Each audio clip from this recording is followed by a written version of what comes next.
রহমতুল্লাহি ওবারাকাতু।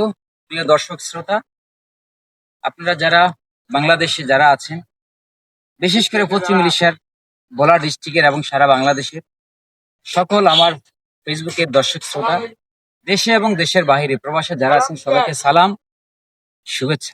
আসসালামু আলাইকুম রহমতুল্লাহি ওবারাকাতু। আমি দাঁড়িয়ে আছি আমাদের এই পশ্চিম ভোলা ডিস্ট্রিক্টের পশ্চিম এশিয়া ইউনিয়নের মধ্যে, আমাদের এই দক্ষিণ চরবতার ধানসিঁড়ি রোড জামে মসজিদ, যেটা হালদার মার্কেট মাঠ প্রাঙ্গণে, হালদার মার্কেটের কাছাকাছি পূর্ব দিকে, ও হাফ কিলো পূর্ব দিকে।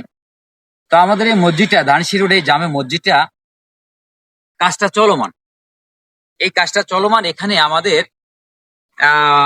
ফাউন্ডেশনের কাজ কমপ্লিট হয়ে গিয়েছে এবং ফ্লোরের কাজও আমাদের এক ভাই, সহৃদয়বান ব্যক্তি, ফ্লোরের কাজটা কমপ্লিট করে দিয়ে দিবে এবং এই ফিলার গুলো সে করে দেবে।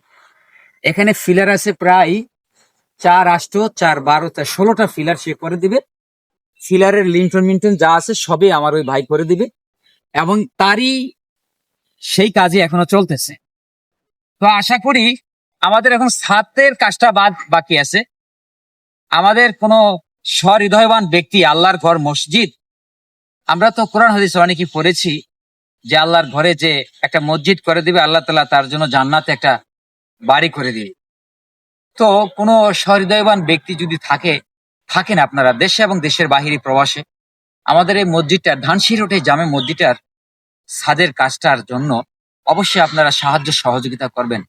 যেহেতু আল্লাহর ঘর মসজিদ, এখানের এই মহল্লার মানুষ এখানে নামাজ পড়বে। এই মসজিদ যতদিন থাকবে প্রত্যেকটা মুসলিম এখানে নামাজ পড়বে। এটা সদকায়ে জারিয়া, এটা কিয়ামত পর্যন্ত যারা যারা এই কাজে অংশগ্রহণ করবেন, অর্থ দেওয়া হোক, পরামর্শ দেওয়া হোক, সহযোগিতা হোক, যেভাবে হোক না কেন, শারীরিকভাবে মানসিকভাবে যেভাবে হোক সহযোগিতা করবেন। এটা সদকা জারিয়া, এর চেয়ে বড় আমল পৃথিবীতে আমার মনে হয় না আর কিছু হয়। টাকা পয়সা অনেক কাজে চলে যায়, বিভিন্ন কাজে মানুষ ধরাও খায়, কিন্তু এই আল্লাহর ঘর মসজিদে যেটা আমরা দান করব, এটা চিরস্থায়ী। এটার কিয়ামত পৃথিবী যতদিন থাকবে, এটার আমল ততদিন চলবে। এরই ধারাবাহিকতা আপনারা ইনশাআল্লাহ সহযোগিতা করবেন। আর একটা, হ্যাঁ অবশ্যই সহযোগিতা যদি কেউ করতে নাও পারেন, অন্ততপক্ষে এই ভিডিওটা একটু শেয়ার করে দিবেন। হয়তো কোনো এক ভাই দান করার জন্য অপেক্ষায় আছে, আপনার এই শেয়ারের দ্বারা সেই ভাই এখানে দান করবে। এই বলে আমি আমার কথা সংক্ষিপ্ত করছি। সবাই ভালো থাকবেন, সুস্থ থাকবেন। আসসালামু আলাইকুম রহমতুল্লাহ।